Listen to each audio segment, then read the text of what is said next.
Welcome to drashori.com. In today's video, I want to talk about one of the common complaints that a lot of my health coaching clients have. In fact, out of most of my coaching clients, this one stands out the most. This is probably one of the things that people in their 30s and 40s notice and have a lot of trouble with, and it is weight management, weight control. Once we go past our 20s, into our 30s, into our 40s, one of the main issues, one of the main changes is that muscle mass starts decreasing and our hormone balance changes as well. The amount of testosterone that we have, the estrogen levels, all of these are a big regulator of overall basal metabolic rate.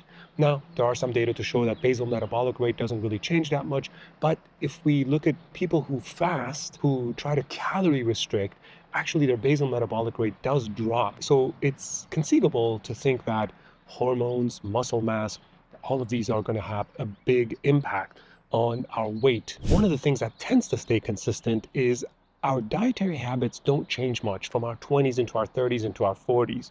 Yes, of course, when we're younger, we might have had a very bad diet, but we end up generally eating the same amount of calories. So one of the factors to always consider, one of the levers that we can pull on, is to adjust the number of calories that comes into our diet. And for most of us, it's going to be something very minor. It's never the big things. Yes, snacking and binging, those kind of things are always going to be impactful. But for most of us, it's going to be that little bit of extra olive oil that we added, that little bit of extra, the mayo mustard combination, the Thousand Island dressing. It's going to be the extra glass of wine, the extra beer that we had. It's always going to be something rather small. And I've noticed this because my health coaching clients, usually when we start any kind of nutritional plan, just a small change over a long period of time, that deficit that they create results in really good weight changes, the exact amount of weight loss that they've been looking for. So that's one way to pull on one lever. The other one that's common is muscle mass. Muscle mass will start decreasing with age.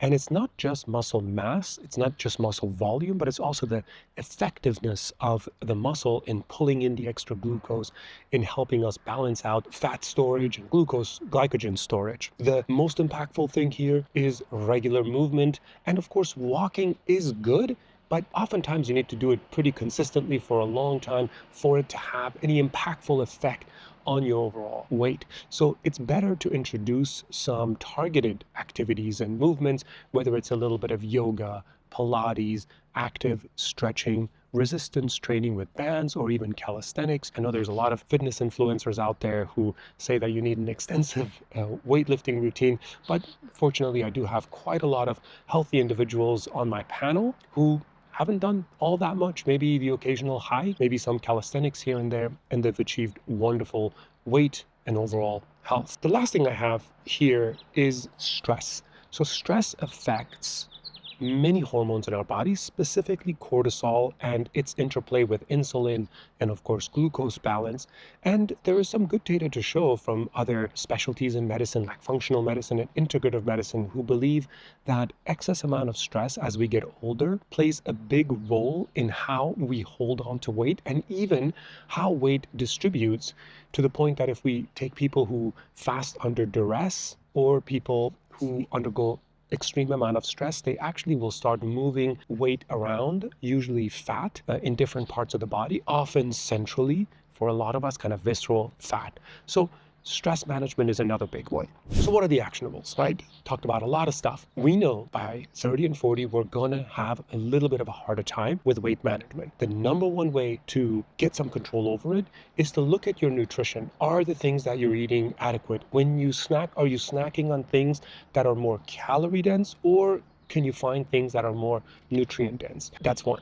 The second one is activity levels. Adding in some resistance training can drastically improve the way you interact with glucose and the calories that come into your body, and preventing them from going to fat deposition and hopefully helping you build more muscle mass, which is incredibly effective. And the last one is going to be stress and sleep. So if you can protect your sleep and if you can try to find some good coping mechanisms for stress, that's a wonderful way to decrease excess weight gain.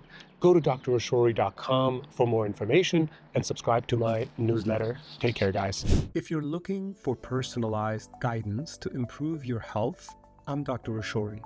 I offer physician-led health coaching that combines medical expertise with sustainable lifestyle strategies to help address the root causes of chronic health issues.